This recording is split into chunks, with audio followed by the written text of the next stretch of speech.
husband are very mindful about who you guys are as individuals, your culture, where you come from. Right. And your husband is not Black. No. So you guys have an interracial marriage. Right. How are you teaching your kids, one, about both of your cultures, and two, how to represent that in this world that we live in now? Well, it's funny because my mom is Hispanic and Black, and my dad is Black. So, like, growing up, she definitely did a really good job of, like, teaching us our culture. Yeah. We've always identified as Black just because I think that's, like, a lot of Latinos are either, like, we're Black or we're Latino, and then that's a whole nother conversation.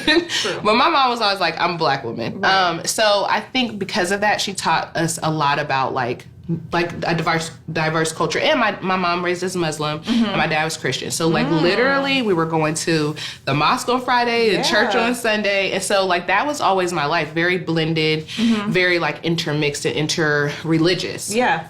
And so it was really easy for me when I got in a relationship with my husband to teach my daughters that, because I kind of grew up the same way. He's half Asian and half white, but he was raised primarily by his father, who's Asian. Okay. So that he identifies as an Asian man. Right. And that's, like, pretty much his culture. Like, he went to temples, and his dad moved here from Cambodia when he was, like, 25. So, like, he was really, like, in his culture. You know what I mean? Yeah. So I think that for me, it's funny. I don't tell my daughter. I've never told my daughter she was Black. I kind of wanted to wait to see how she identified. Yeah, okay. I never told her she was Black, which is funny. That's why I created my children's book. So I have a children's book out called Beautiful, Beautiful Me, and it celebrates, like, all different skin tones. And it was because when my daughter was little, she used to cry because she wasn't dark like me.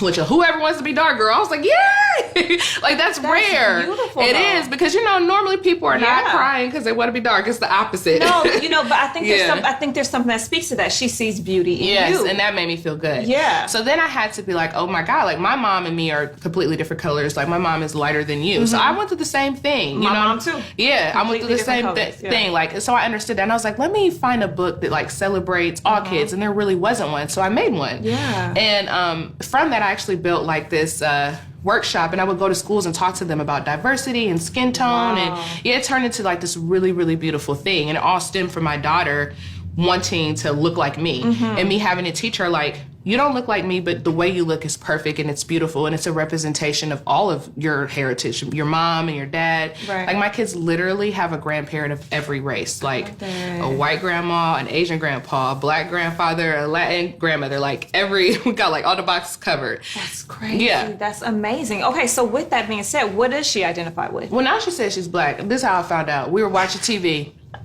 and a blackpeoplebeat.com commercial came on, and she said, oh, can I go in there and find my husband when I'm older? I was like, okay. No way. Yeah, she was like, I'm gonna go on blackpeoplebeat.com. And she's like, wait, is that only for Black people? And I was like, well, that's the premise of it. And she's like, well, I'm Black, so that's fine. And I was like, oh my God. So you were happy about it, though? No. Okay. Hold on, because you opened up something else. I did. So you were happy about it. You were happy that although you did not, you know, I didn't force her or direct her in any way to identify with anything. Yeah. The fact that she identified with you and, like, being a Black woman. That made you feel good. It did, because I already knew that was going to happen, and here's why. When me and my husband, and this is, like, you can find it in the Black Love documentary if you want to know the whole story. But when me and my husband first started dating, his family wasn't that inviting, so we've spent the majority of our relationship and raising her around my family and my friends, who are all Black and Latina or Asian, you know what I mean? So for me, I knew that she was going to probably identify more with my side, because that's who she was around. Right. And that's usually what happens. And a lot of interracial stories in kids that are biracial that are our age, that's something that's happened in their family where there's been a divide. Right. It's pretty much the same story for most people. And whatever family they're around, it's usually who they identify with more. Right. And it's usually Black people, because we just like to bring everybody on board. I think what the bigger conversation is, more so than even just teaching them to be Black women, right? Which is very important. Yes.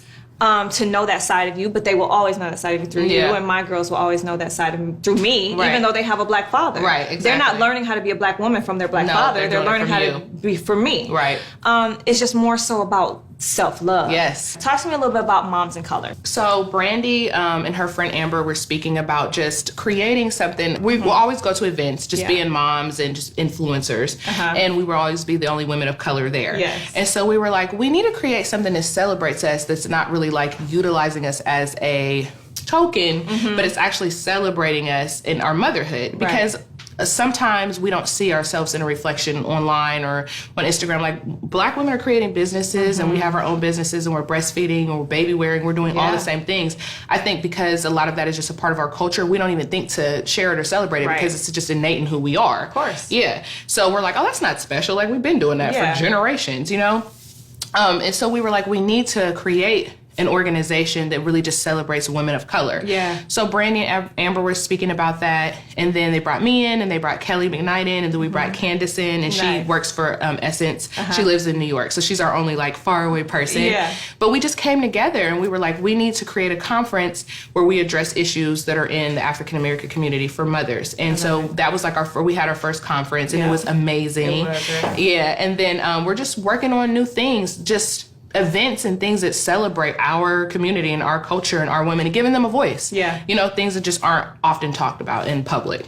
Well, listen, I love the fact that I feel like I can go on to your social media and get a little piece of you. Aww. You know, I feel like you are very open about being in this interracial relationship and marriage, raising these beautiful children, you know, and literally instilling them all the values that I feel like were instilled in you. Right. Midwest values from your mom. Yes. You know, and like putting that all into them. I love seeing you raise your girls. Oh, thank you. I thank you for sharing that with us. Of course. Thank you. Because we're all so inspired. So everyone, please go follow her. It's amazing. What's your handle? Oh, at watermeloneggrose.com is my Instagram, or that's my website, and then at watermeloneggrose is my Instagram. Yeah, I'm pregnant. Definitely. Sorry, I can't remember anything. Look, she got pregnancy. Right, sorry. She's due like any day now. Right, like any day. Look, I'm sending all good vibes for this Thank baby. you so much. Kidding? Yes, I'm trying to look like you after this third one too.